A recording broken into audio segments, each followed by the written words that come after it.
He's all the way from Jamaica. My brother, my sister. And he's based outside Jamaica. He's going to be telling us more. He has reggae music in his blood. Not only just because he's from Jamaica, but because he loves reggae music. And reggae music is in his DNA. When I was going to Irie FM, in fact, when I was going to Jamaica, he told me, yo, Blakk Rasta, I will link you up with my son. I said, whoa, you have a son? At Irie FM, he said, yes, me want you to link him, you know. And yo, he will sort you out. Lord God have mercy. Jah Frank is in the house. Jah Frank, how are you doing? Great Rasta, blessed Blakk Rasta. I see you having fun, man. Yeah, real fun. Real fun. Yes. Yes. And I'm happy you agreed to talk to us. Yes. How are you doing one more time? Yeah, man, I'm enjoying Ghana, you know. Yes, indeed. But I didn't notice it was so short, so you know. Short, I know. And then the distance again. For real. I had to come. Thank you so much. Thank you so much for honoring the invitation. Yes, bro. All right, so Jah Frank is a man who has interviewed me on his radio show a number of times. My God have mercy, he is here. And we're having a conversation. Now tell me about your upbringing. Where were you born and when? Yes, well, I was actually born in Kingston, Jamaica, you know. And that was many years ago. So, I don't even want to call the numbers, to be honest with you. You know what I mean?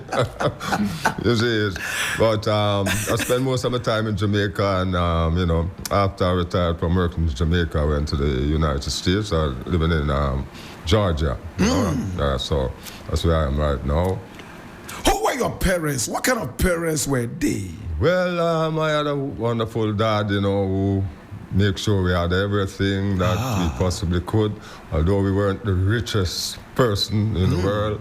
But I grew up seeing my father with a car, and, you know, he told me that when we couldn't afford a bicycle in those days, and now that we have cars, we can hardly afford it either, so things never really changed much all these years. Wow. My mother was a stay-at-home mom because she had to raise 10 of us. Oh, wow. 5 brothers, 4 brothers and myself, 5 sisters. Interesting. So she had to cook, she had to wash, she had to make sure the kids are okay.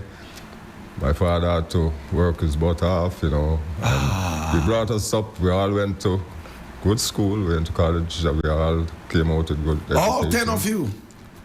So we all came out good, you know. We went to good school and we had great professions even to this year. I only lost my eldest brother.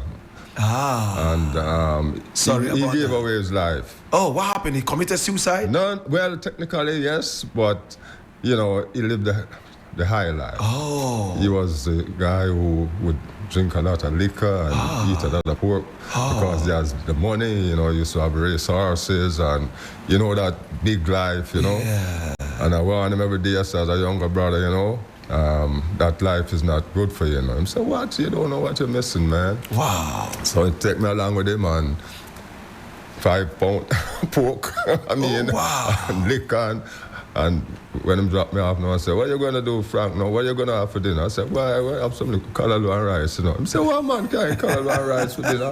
I said, okay. And he's gone. Oh, my God. You know. What happened to him? Was he shot? Well, no. He had an intestinal problem. Oh, you know, they had to do some dissecting in his intestine, cut it, because it was cancerous after a while. Nothing couldn't go down, nothing couldn't come up. So he had to do some intestinal problem, and it just went down from there, you know. Oh, wow. Out of the 10 children, which number were you? Number 4. Number 4. Oh, I see. Okay, so Jah Frank is my guest, and we are talking. How did you find yourself in America, and why did you go to America? Well, to be honest with you, I wasn't really fond of America in the first place.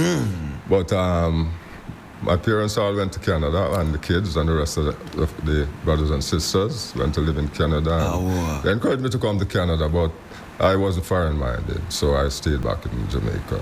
And I worked with the government for quite a long time, you know. I work as a civil servant, I work I taught in high school, and stuff like that. I went to the Edna Manley School of the Visual and Performing Arts, where I did, you know, the arts and stuff like that, you know. So I work and retirement age creep up on me. Oh, so, in Jamaica?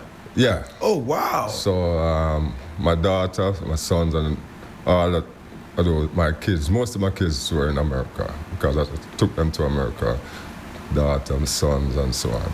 So my daughter said, Daddy, why you don't just come up and, you know, because you're not done with work, you're still young, you're still fit. I said, well, it's a good idea that, you know, rather than stay in Jamaica. So I decided to come, she filed for me. And interesting. That's powerful. This is history, you know. Your father and mother had 10 children. How many do you have? 7. 7. Interesting. The magic number. Magic number. Yeah. This is 3FM. Yes. All right, man. So let's look at you in reggae music. I mean, you were a civil servant in Jamaica. How did you get into reggae music, and you are now in the industry playing reggae music online and interviewing people and all that? Tell me. Well, all right. So, to be honest with you, I grew up among a lot of singers in my lifetime, right? I used to live beside those singers you guys might not know about, like the Downbeats and Count Prince Miller and, you know, the Continentals. Those were the kind of singers at the time. I truly don't know them. Right, exactly. So, but those were the originals. This were the Downbeats era, the ska era. Yes, you know, the ska era. Before the ska era, most of them were blue beat singers, and you know. So I grew up among singers, and they all encouraged me to be a part of the singing troupe, but I just can't sing. I mean, I never tried. I never pretend to.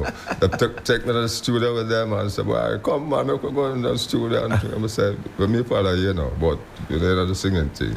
So we grew up with them, and then I always in music.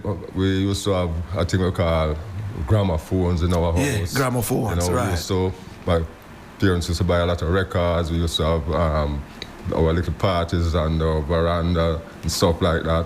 So I'm always in music, you know. As I grew older, I invested myself. As a matter of fact, I was in the Black Power movements as a teenager, right? And we used to be on a corner, them called Fashion Corner, where we used to attend dances every Friday night. We dressed all of it, 10, 12 hours dressed the same way and stuff like that. And, you know, so music is always there, you know, and I used to help with sound system, you know, carry the boxes and stuff like that. And so I always know all of the music, all of the, you know, the big, like the Derek Morgans and, you know, all of them, Clancy Eccles, Lascelles Perkins, you know, you name it, Anton Ellis, and, you know. So I'm always among them. You know what I mean? I see. So even Rita Marley as a cousin there that, you know, he used to sing in another group. So we always used to go down by his house. He used to live with Rita, and we sit down and we talk and, you know, tell me all about the music things. So we just keep going up. And then now, when I become like 19, 20 years old, I decided to start a black cultural theater. R&B culture and cultural center, you know what I mean? There we had greats like Count Hasfal and the Mystics, Cedric Brooks, you know, a whole host of, when Dennis Brown was just a youngster coming in, you know, Ken Booth was coming in.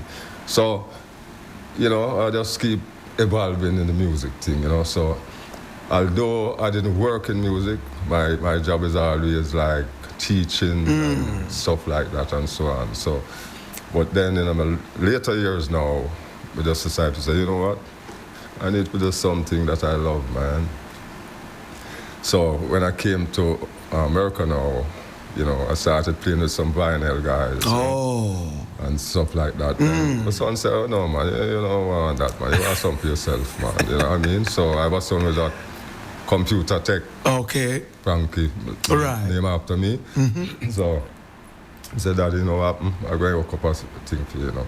And him know the tick and started the radios. So, you know what I mean? So we call it kind of disruptive innovation. Because we come in with nothing. just with a computer and get a bot system when can broadcast, and so we just take it from there and just and the rest is history. Yeah, you know.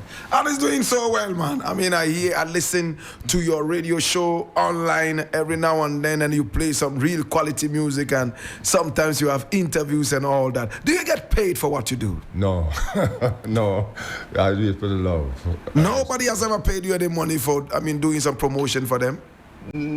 Well, once a brethren by the name of Mikey Shine, he was promoting some songs in the one with Mikey Spice and Marcia Griffiths and so on. So, I tell them something I don't really want them. I said, no, man, and then, said $100 for me. Oh, wow. But, that's it. And for how many years have you been doing this? Well, I started in 2016. So 2016. So that's about 8 years now. Right. And in 8 years, you've only had one man give you $100. This is 3FM. But my wife encouraged me and said, "Oh, get in the money business." And I don't want to get in the money business. So, but my son Raja, as you know, he operates another leg of the Memories Hometown radio there. So I say, you can run with it, do whatever you want. If you want to make $1 million, that's fine. Go with it. Oh, so is he the one at IRE FM? Exactly. Whoa. So I'm cool, I can manage. I just do it for the love. See? I don't want to be controlled by anyone. I don't want because you're paying me to do your advertisement after this or no. I want to be a free man. And do what you want to do. I do what I want to do. I say anything I want to say, and I'm not. That's it. So this is Jah Frank, and he's a radio station owner, man. He plays music online, and for 8 years that he has been doing this, he's only got one man to give him 100. Jah Frank is in the house, and we're having a conversation. Well, you've been in Jamaica for, quite some time until you retired from civil service and all that. How is life for you in America? Do you miss Jamaica? Not really, because I'm always in Jamaica. Because I just came back from Jamaica in October. I went to the funeral of one of my closest brethren who passed away, God White. Blessings to him, he was a man who was in the struggle. He was a musicologist himself. He studied music in college, and good brethren passed away, so I went down to bury him. But earlier in the year also I was there too. Oh, nice. Beautiful. Now, I'm going to ask you another thing. You decided to come to Ghana. Was Ghana the first African country you visited? No. Which one? I've been to Ethiopia. I've been to Senegal. Burkina Faso, Benin, Togo, Before Ghana? Before Ghana. Interesting. Yeah. So, but I came to Ghana before now. I came to Ghana in 2016 or sometime there. I was here before. But I was here before with a group of people who was controlled. You have to do what they do and go with their role. But this time around, I said, no, I want to be on my own. I want to live with the people. I want to see. Why did you decide to go to Senegal, a French-speaking country? They speak some English. Togo, my wife, she's a friend of someone who married to Senegalese. And they wanted to go to Senegal, whatever situation. So I went with her, My wife is a traveler, she go all over the world. And she wants to take me along with her everywhere. Where I am not too interested to go everywhere, But some of the places I say, well then, let me try, Right. Interesting. Was that the same reason you got to Togo? Yeah. Yeah, we went through Ghana, to Togo, to Benin.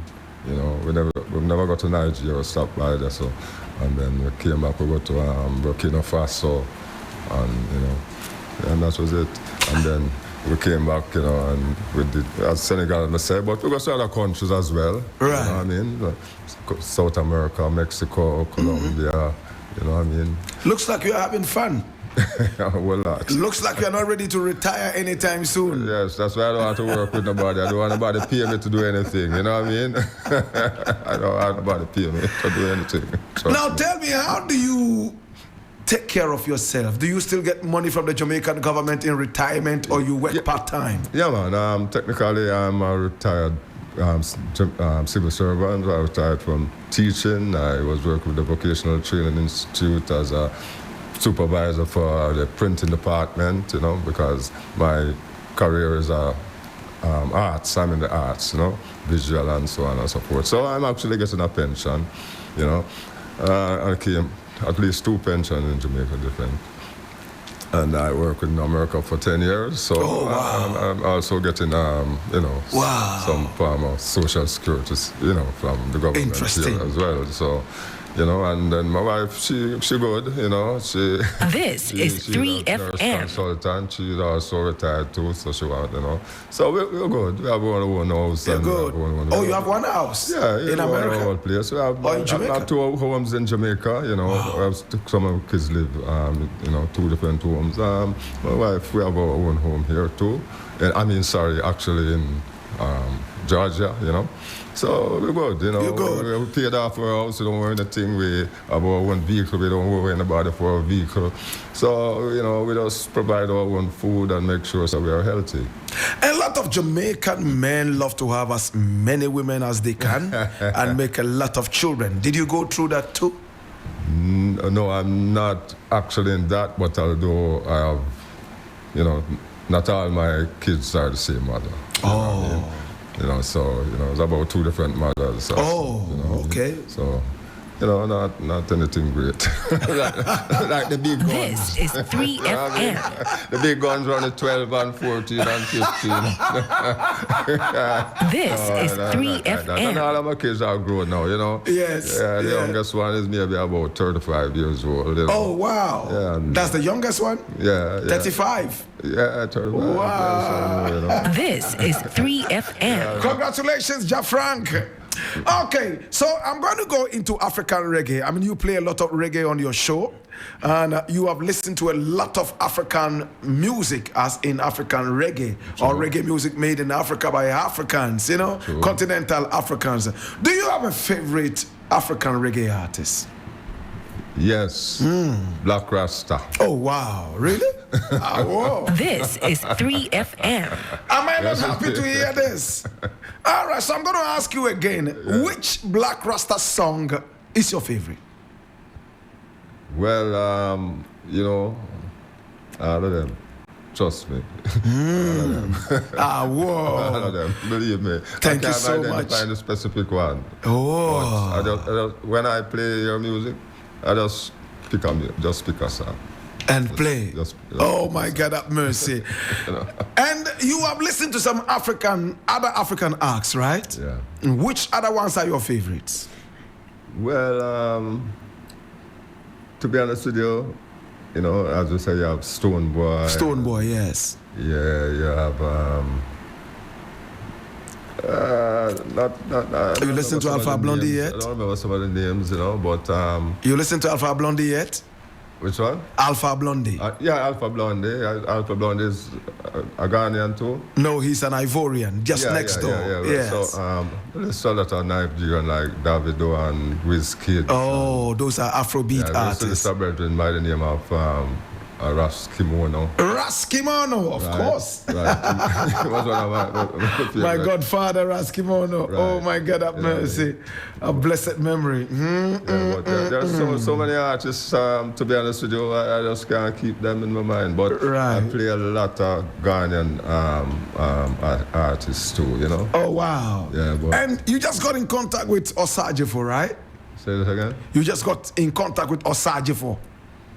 Osajifo, yes. Osagibo. Yeah. He's also another artist. So, thank you for reminding me.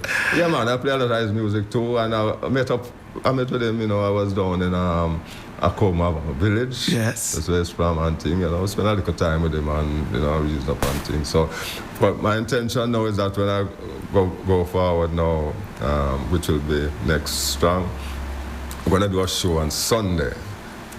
We'll be playing strictly reggae music from Ghana. Wow. So it will involve the man Self, Osagibo, you know, and all of the other singers that I can actually find. Interesting. And where are you going to be playing? On Sunday? Sunday, my show starts at 7 to 11. 7 to 11, and it's going to be online? Yeah, man, 7 to 11 American time. So, you know, it's 6 hours ahead of our time. Yes. So, you know, you'll be like 11 to whatever time. So that show will be strictly, now that I'm here, you know, I'm so motivated to play the, you know, Ghanaian reggae. Because, I mean, I have reggae songs from all over Africa, you know what I mean? And all of them are nice. And my audience love when they come on to the Afro reggae series, like during the show, when we touch that 1 hour segment, the Afro reggae, and think, oh man, they got it. You know, they just love it, you know. And they want to know who is this, who is that. Wow. So, but I'm going to give them a full slate of Ghana. Wow. Just Ghana. Interesting. Yeah. Now you are in Ghana. Yes. Is it for a visit? Yeah, just strictly for a visit. And to be among the common people. And also for me, with the I and who possibly I can make it to, you know what I mean? I was supposed to go meet with P-God, but I'm kind of out of the region, up by Kumasi.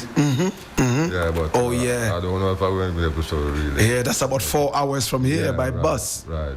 And yesterday I went down to Cape Coast, you know, and where this was really a long stretch as well. You know, so we kind of burn out, I do a lot, you know. Right, right. And, tonight, no, I'll be going to this Jahfrank American restaurant, Jamaican restaurant in Kumasi. So tonight I'll be going to a little show down there as well, you know. So, and the time is short, so I can't do all I'd love to do. Did you ever meet Bob Marley? Well, I can give you a little. Yes, I met him. Wow. All right. When I used to work with the post office, that was a couple years ago, Bob Marley was just a young chap, you know. And, you know, in those days when they used to get, like, parents to abroad and send money for them have a thing named postal order. So I knew Rita through her cousin, Jackie, so she would come to me and visit me at the post office to sign that register slip for Bob Marley. So I knew him from he was pretty young, you know.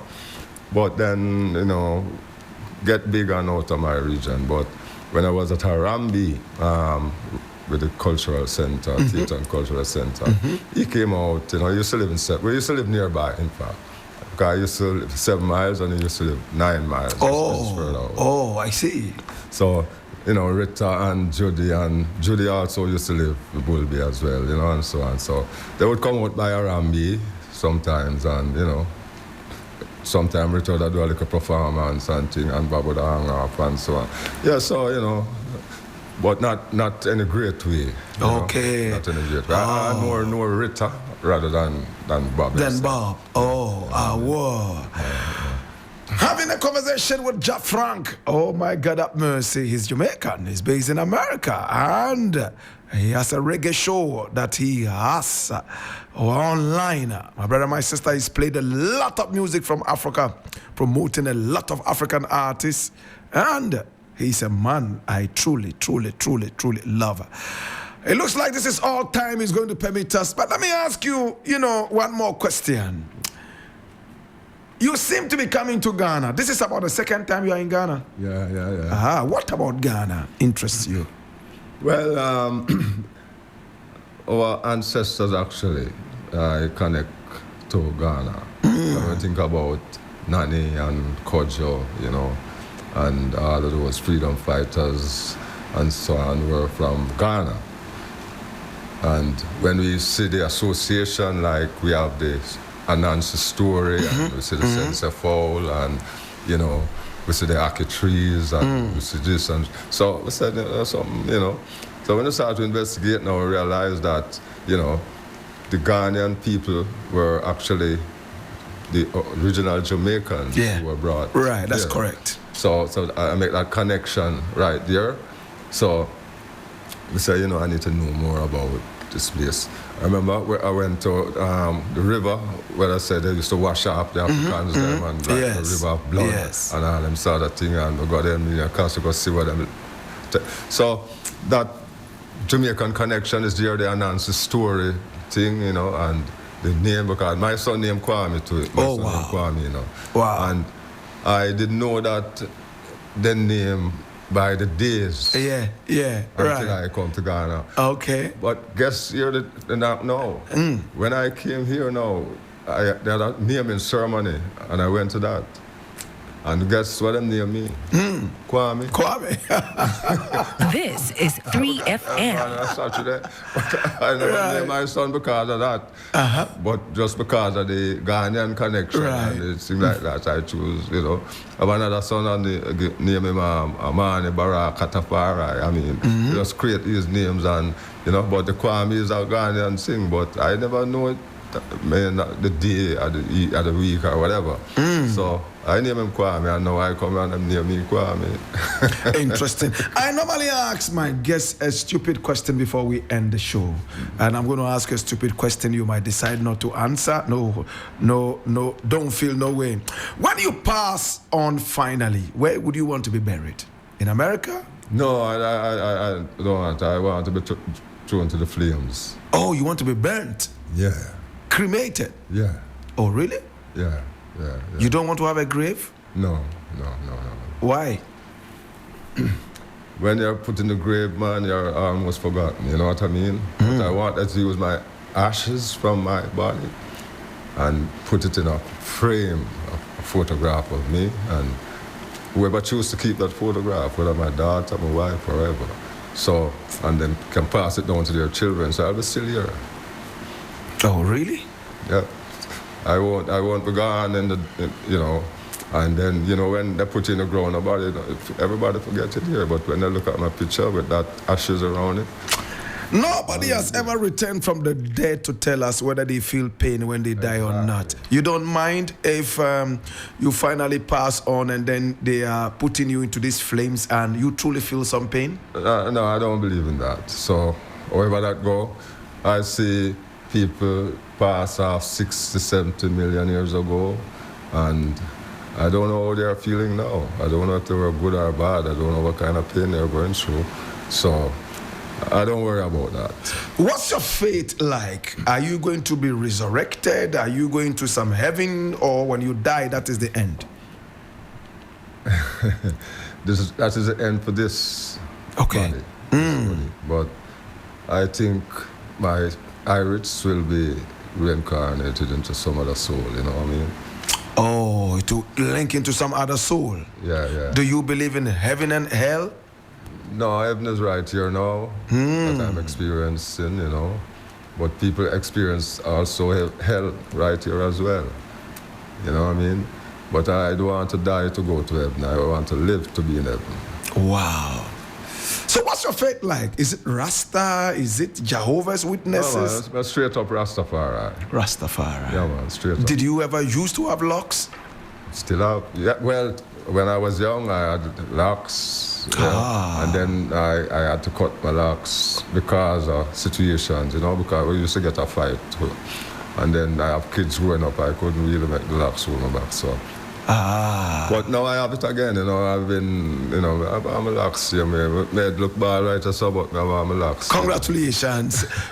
Is any of your children Rasta as well? Yeah, man, that one was a straight Bobo Shanti. Yeah, straight Bobo Shanti. Wow. Yeah. I want to say thank you so much. If you have any other thing you want to share with us, go ahead and say that. Everything is good, you know, but a lot of folks might be listening because I send on the link to, you know, whoever. Right. So all my folks who know Jah Frank, who are interested to hear Jah Frank in Ghana, you know what I mean? Bless up on yourself, you know, Jah Frank is having fun in Ghana, and I'll be back home soon. So bless up yourself, one and all. And love. Nice to be with Blakk Rasta, you know what I mean? and thanks for accepting to talk to us. We appreciate you and we love you. Yes, my Respect. brother. Yes, and one love, Blakk Rasta. This is 3FM.